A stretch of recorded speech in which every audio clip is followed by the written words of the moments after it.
Side నుండి చెప్తాం. Right. Ramesh గారు. అండి ఎస్ రమేష్ గారు, మరి ఇటు తెలంగాణలో అటు ఏపీలో కూడా ఇందుకు సంబంధించి ఆరోగ్యశ్రీ సేవలు పూర్తిగా బంద్ అయ్యాయి. మరి ఇటు పేద ప్రజలు ఎంతో ఇబ్బందులు ఎదుర్కొంటున్న పరిస్థితి కనిపిస్తోంది. మరోపక్క ఇటు ఆ ప్రభుత్వాలు తమకు సానుకూల స్పందన ఇవ్వడం లేదు, బకాయిలు చెల్లించడం లేదు, అందువల్లనే ఈ నిర్ణయం తీసుకోవాల్సి వస్తుంది అని అంటున్నారు. మరోపక్క ఏమో అప్పటి కాంగ్రెస్ ఆ ప్రభుత్వంలో రాజీవ్ గాంధీని ప్రారంభించారు. మరి ఆ వైఎస్ రాజశేఖర రెడ్డి ప్రభుత్వంలో కూడా ఆరోగ్యశ్రీ పథకం అనేది కొనసాగింది. మరి ఇప్పుడు ఎందుకు ఈ ఆరోగ్యశ్రీ విషయంలో ఇబ్బందులు తలెత్తుతున్నాయి అనుకోవచ్చు? నమస్తే అండి మేడం గారు, మీకు ప్యానల్లో ఉన్న సభ్యులకు అలాగే స్వతంత్ర టీవీ ప్రేక్షకులందరికీ గుడ్ ఆఫ్టర్నూన్ అండి. ఈ పథకాన్ని వైఎస్ రాజశేఖర రెడ్డి గారి హయాంలో మొట్టమొదటిసారిగా 2006 సంవత్సరంలో రాజీవ్ ఆరోగ్యశ్రీ అనే పేరుతోటి రాజశేఖర రెడ్డి గారు ప్రారంభించడం జరిగింది.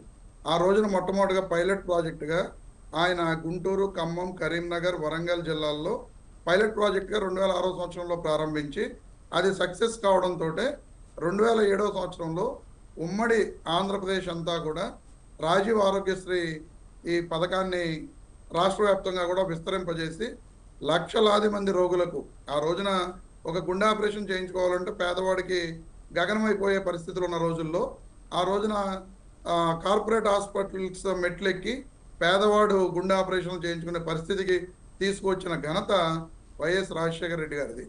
రాజశేఖర రెడ్డి గారు చనిపోయిన తర్వాత ఆ పథకాన్ని ఎవరు కూడా ఆపడానికి ప్రయత్నం చేయలేదు. అందరూ కూడా ఖచ్చితంగా, ఎందుకంటే విధిలేని పరిస్థితుల్లో పేదవాళ్ళందరికీ కూడా ఆ పథకం ఎంతో ఉపయోగపడుతుంది. ఆ పరిస్థితుల్లో ఆ పథకాన్ని ప్రతి వచ్చిన గవర్నమెంట్ కూడా కంటిన్యూ చేయడం జరిగింది. ఆంధ్రప్రదేశ్లో కూడా 2009 నుంచి 2014 వరకు అప్పటి కాంగ్రెస్ ప్రభుత్వం కానీ, ఆ తర్వాత 14 నుంచి 19 మధ్య చంద్రబాబు నాయుడు గారి ప్రభుత్వం కానీ, 19 నుంచి 24 మధ్య మా జగన్మోహన్ రెడ్డి గారు కానీ ఈ పథకాన్ని అమలు చేయడం జరిగింది. కానీ ఇక్కడ తేడా ఏంటంటే రాజశేఖర రెడ్డి గారి హయాంలో 938 వ్యాధులకు, ఆ రోజున్న వ్యాధుల్లో అప్పుడున్న పరిస్థితుల్లో ఆయన ఆ రోజున చికిత్సను అందించడం జరిగింది. ఆ తర్వాత చంద్రబాబు నాయుడు గారు వచ్చిన తర్వాత దాన్ని సుమారుగా 1500 వ్యాధుల వరకు పెంచడం జరిగింది.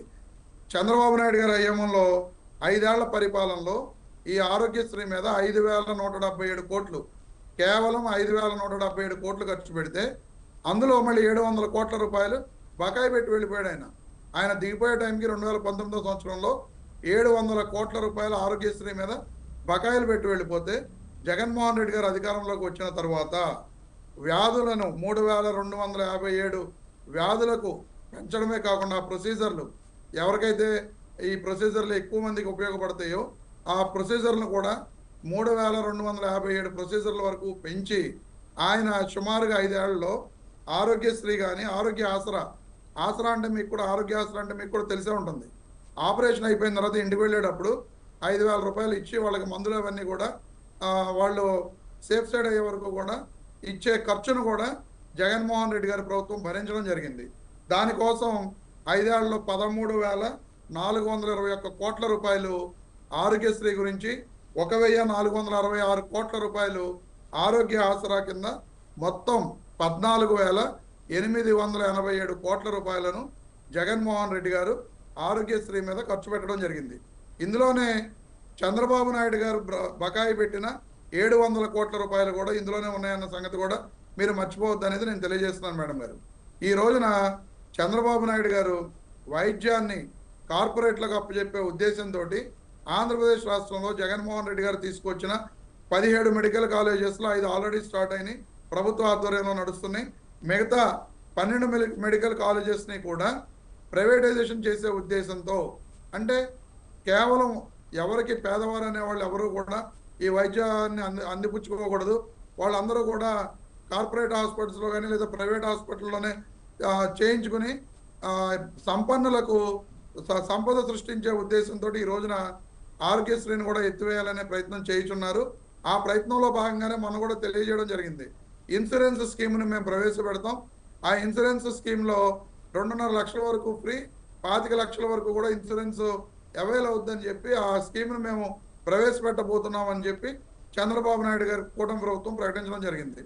ఈ రోజున నిజంగా ఆరోగ్యశ్రీ పథకం తీసివేస్తే పేదవాళ్ళు చాలా ఇబ్బంది పడే పరిస్థితులు వస్తాయనేది మాత్రం సుస్పష్టంగా వైఎస్ఆర్ కాంగ్రెస్ పార్టీ తరఫున మేము తెలియజేస్తున్నాం. చంద్రబాబు నాయుడు గారు పెట్టిన బకాయిలు 700 కోట్ల రూపాయలు ఈ రోజున చంద్రబాబు నాయుడు గారు అధికారంలోకి వచ్చిన తర్వాత గత 15 నెలల కాలంలో ఈ నెట్వర్క్ ఆసుపత్రులకు ఇచ్చినాయి నాకు తెలిసినంత వరకు 160 కోట్ల రూపాయలు మాత్రమే అనేది నాకు ఉన్న సమాచారం. కాదు అంటే సబ్జెక్టు కరెక్షన్ మీకు ఏదైనా తెలిస్తే చెప్పొచ్చు. ఖచ్చితంగా ఈ రోజున 2500 కోట్ల రూపాయలు ఈ 15 నెలల కాలంలో ఆరోగ్యశ్రీ బకాయిలు చంద్రబాబు నాయుడు గారు పెట్టడం జరిగింది. ఈ రోజున ఆంధ్రప్రదేశ్ ఈ 15 నెలల కాలంలో కూటమి ప్రభుత్వం 2 లక్షల కోట్ల రూపాయల అప్పులు చేసింది. ఈ 2 లక్షల కోట్ల రూపాయల అప్పులు ఏమైపోతున్నాయో ఎవరికీ తెలియదు. ఎక్కడికక్కడ అన్నీ కూడా ఏ పథకానికి కూడా సరిగ్గా పూర్తి స్థాయిలో అమలు చేయలేని పరిస్థితులు ఉన్నాయి. ఈ రోజున ఆరోగ్యశ్రీకి కూడా 2500 కోట్ల రూపాయల బకాయిలు పెట్టి ఆరోగ్యశ్రీ సేవలన్నీ కూడా నెట్వర్క్ హాస్పిటల్లో నిలిపివేస్తున్న పరిస్థితి. ఇటువంటి పరిస్థితులు తీసుకొచ్చిన చంద్రబాబు నాయుడు గారు చాలా సిగ్గుపడాలి. ఎందుకంటే ఆరోగ్యశ్రీలో ఎంతోమంది పేదవాళ్ళు వాళ్ళకి నిజంగా హార్ట్ ప్రాబ్లం వస్తే వాళ్ళందరూ కూడా కార్పొరేట్ హాస్పిటల్కి వెళ్ళి ఈ రోజున వైద్యం చేయించుకుంటున్న పరిస్థితుల నుండి వాళ్ళందరినీ కూడా తరిమివేసే పరిస్థితులు రాబోతున్నాయి అనేది సుస్పష్టం అనేది ఆంధ్రప్రదేశ్లో అందరికీ అర్థమవుతుంది. కాబట్టి మేము తెలుగుదేశం పార్టీని డిమాండ్ చేస్తుంది ఏంటంటే ఆరోగ్యశ్రీని ఖచ్చితంగా ప్రైవేట్ హాస్పిటల్స్లో కంటిన్యూ చేయాలి. అలాగే ఆరోగ్యశ్రీ పథకాన్ని కంటిన్యూ చేయాలి. కంటిన్యూ చేసి పేదవారి ఆరోగ్య వ్యవస్థలను తీర్చాలి అనేది నేను తెలియజేస్తున్నాను మేడం గారు. రైట్. ఇక